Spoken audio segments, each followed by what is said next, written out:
بەناوی خوای شافی و کافی و فریاد ڕەسەوە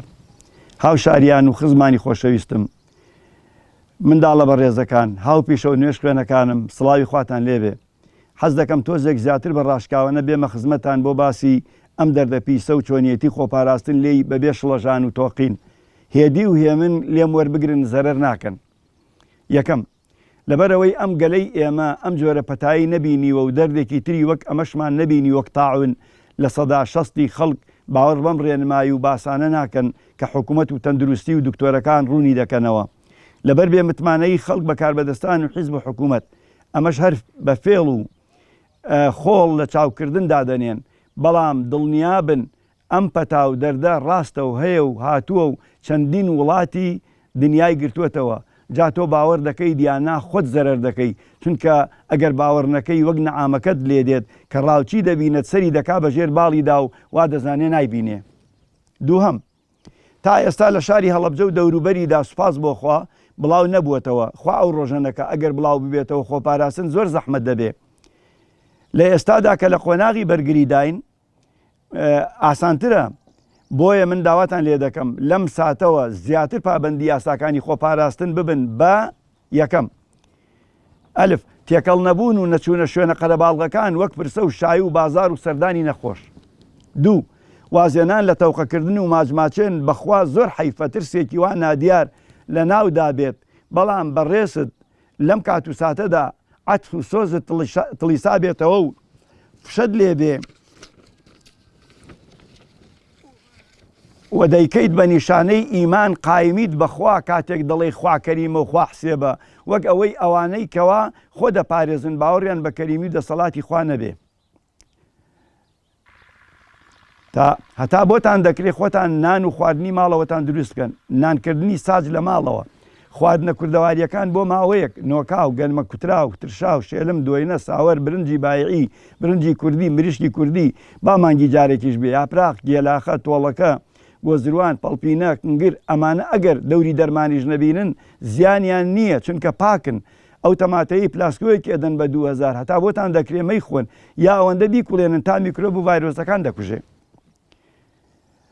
خاڵێکی تر سوودوەرگرتن لە گوێز و شیری خۆماڵی و ماستی کوردی و بیبەر و ڕەشکە و ڕۆنی زەیتون و زەنجەفیل و سیر و پیاز و تور و کولەکە خانمی.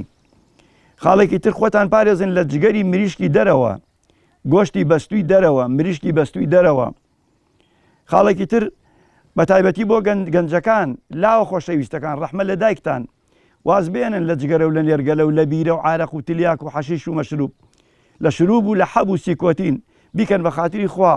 ئەو شتانە لە پیاوەتیتان دەخەن و ماڵتان وێران دەکەن و جەرگی دایکتان و باوکتان دەکەن بە قەقنەس. خاڵێکی تر دەستشۆردن دەموچاوتان بە سابوون و شامپۆ بشۆرن ماسک لە دەمولود بکەن دەستکێش لە دەست بکەن ئەمە جەبهە چەکەکەی ئەم شتانەیە کە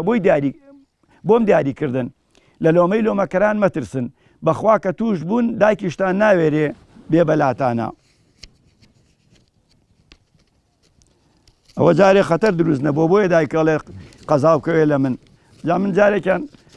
هەر دایکمە ڕۆڵە یاخوا دەردەکوێ لە من و مەرگە نەبینم وتم دایکە گیانە ترسم وەکو پیرەژنەکە بکەی وتی چییە پیرەژنەکە تم پیرەژنێکەوە کوڕێکیوە زۆر خۆشیەوە لە جێگا بێ کوڕەکەی نەخۆشە بێ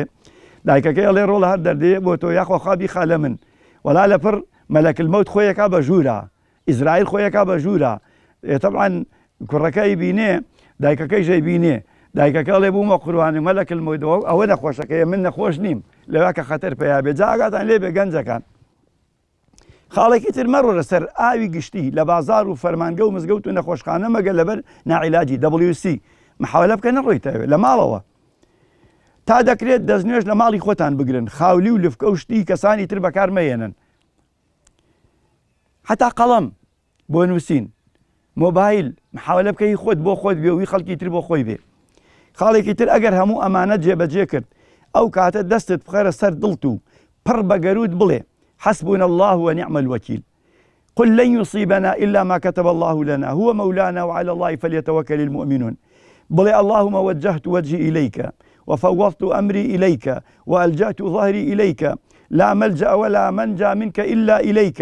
ولا حول ولا قوة إلا بالله العلي العظيم. وصلى الله على الحبيب محمد وعلى آله وصحبه أجمعين. بو أميدي خواي قورا ئەم پەتایە هەڵبگرێ و بار بکا و نەمێنێ ماڵەکانمان خۆشی تێبکەوێتەوە، دڵەکانمان خۆشی تێبکەوێتەوە، مزگەوتەکانمان ئاوەدان ببنەوە، وڵاتەکەمان بگەشێتەوە، نیوەی بەهارمان ئەگەر ڕۆژ نیوەی بەهارەکەی ترمان بە خۆشی لێ بڕوا، دەشت و دەر ببینین، بتوانین ئیسیفادە بکەین. خوای پەروەردگار بە ناوی پیرۆزە داوات لێ یەکەم گەلانی مسلمان و گەلانی جیهان ئەوانەی زیانیان نییە، قاتیل نین، زاڵم نین، خوای ئەو مرۆڤانە پارێزە. خوای ئەوەشی کەوا دەستی پیسە بە خوێنی خەڵکی ڤایرۆس بڵاوەکاتەوە، خوایە لە ناوی بەری تۆڵەی لێبسێنی یا ڕەب العالەمین. خوایە لە من و لەم بەڕێزانە خۆش بی، لەوانەی کە ئەم لایڤانە دەبینن، ئەم ڤیدیۆیانە دەبینن، خوایە لە ئەهلی کوردستان خۆش ببی، ئەوانەی توش بوون شیفایان بدەی، ئەوانەی مردوون بە شەهید قبوڵیان بکەی، ئەوانەی کە گومانیان لێ کرێ فەحسەکانیان پاک دەرچێ یا ڕەب العالەمین. داوات لێ یەکەم بە ناوی پیرۆزت بە ئیسمی عەزەمەت یا ڕەب العالەمین تەواوی مسلمانان و گەلی کورد بپارێزی لەم پەتایە لەم دەردا. ئامین ئامین. وصلى الله على نبينا محمد وعلى آله وصحبه أجمعين.